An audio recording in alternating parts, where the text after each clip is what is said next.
प्रिय श्रोतागण, आज हम चर्चा करने जा रहे हैं भगवान श्री कृष्ण के जीवन के अंतिम अध्याय की।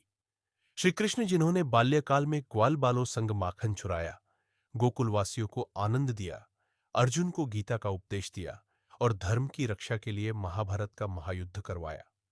गीता में भगवान श्री कृष्ण ने कहा है कि जब जब धर्म का पतन होता है, असत्य के सामने सत्य लाचार हो जाता है, तब तब भगवान किसी न किसी स्वरूप में धरती पर जन्म लेते हैं।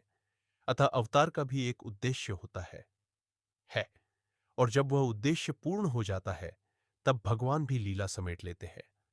आज हम सुनेंगे महाभारत के बाद श्री कृष्ण का जीवन, यदुवंश का पतन, श्री कृष्ण की मृत्यु का रहस्य और मृत्यु के बाद क्या हुआ। श्री कृष्ण की लीलाओं से शायद ही कोई शख्स अनजान होगा, लेकिन क्या आप जानते हैं कि कृष्ण की मृत्यु कब और कैसे हुई थी? वो कौन था जिसके हाथों श्री कृष्ण की मृत्यु हुई? मानवता और मानव जाति को लगभग नष्ट कर देने वाला कुरुक्षेत्र का युद्ध शांत हो चुका था। अपनी जीत पर पांडव खुश नहीं थे, बल्कि युद्ध से हुई तबाही को देखकर उनका मन बहुत विचलित था। युद्ध के बाद श्री कृष्ण पांडवों के साथ गांधारी और धृतराष्ट्र के पास बेटे दुर्योधन की मौत पर शोक जाहिर करने और क्षमा मांगने पहुंचे। दुर्योधन का खून में लथपथ शरीर और अंधे मां बाप की आंखों से आंसुओं की बाट से पांडवों का भी दिल भर आया था।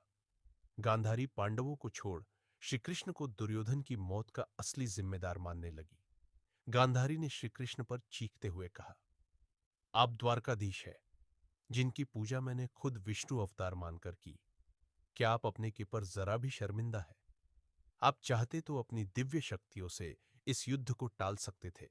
बेटे की मौत पर आंसू बहाने वाली एक मां का दुख तुम खुद अपनी मां देवकी से जाकर पूछो, जिसने अपने 7 बच्चों को अपनी आंखों के आगे मरते देखा है। इसके बाद गांधारी ने कृष्ण को श्राप देते हुए कहा, यदि भगवान विष्णु के प्रति मेरी आस्था सच्ची रही है, तो आज से ठीक 36 वर्ष बाद तुम भी इस धरती पर जीवित नहीं रहोगे। द्वारका तबाह हो जाएगा और यादव वंश का हर इंसान एक दूसरे खून का प्यासा हो जाएगा। ये कहकर गांधारी श्री कृष्ण के चरणों में गिर गई और रोने लगी।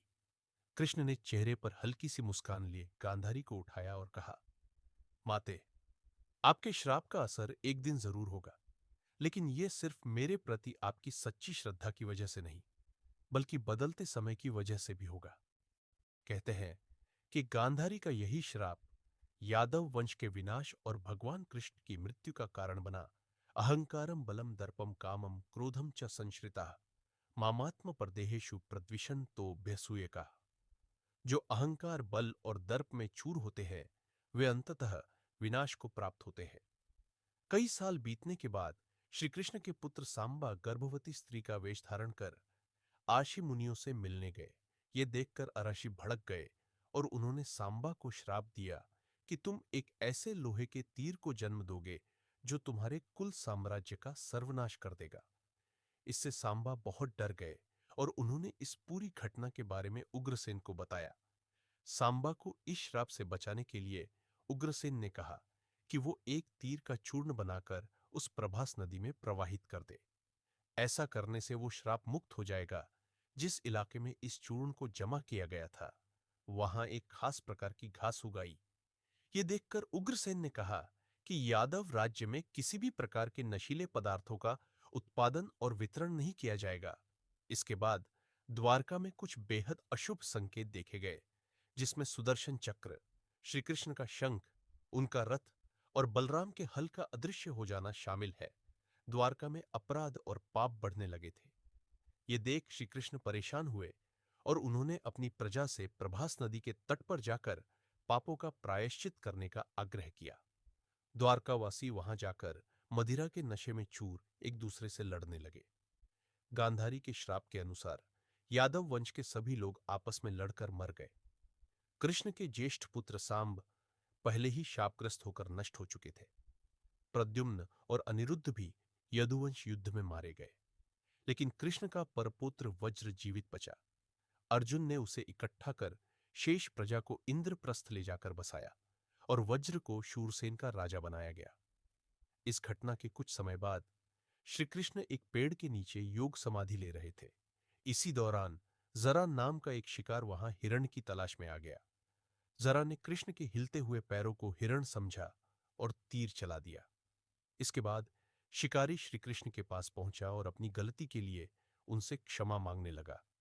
तब श्री कृष्ण ने उसे सांत्वना दी और बताया कि कैसे उनकी मृत्यु निश्चित थी। श्री कृष्ण ने कहा, त्रेता युग में लोग मुझे राम के नाम से जानते थे। राम ने सुग्रीव के बड़े भाई बाली का छिपकर वध किया था। अपने पिछले जन्म की सजा उन्हें इस जन्म में मिली है। दरअसल जरा ही पिछले जन्म में बाली था। यह कहकर श्री कृष्ण ने अपना शरीर त्याग दिया। श्री कृष्ण की मृत्यु को ही कलयुग की शुरुआत माना जाता है। प्रिय भक्तजनों, श्री कृष्ण की मृत्यु वास्तव में मृत्यु नहीं थी, वह केवल देह का त्याग था। आज भी वे गीता के शब्दों में जीवित है, हर भक्त के हृदय में बांसुरी बजा रहे हैं।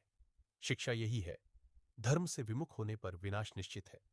अहंकार वंश का पतन करता है और भगवान का स्मरण ही जीवन का आधार है।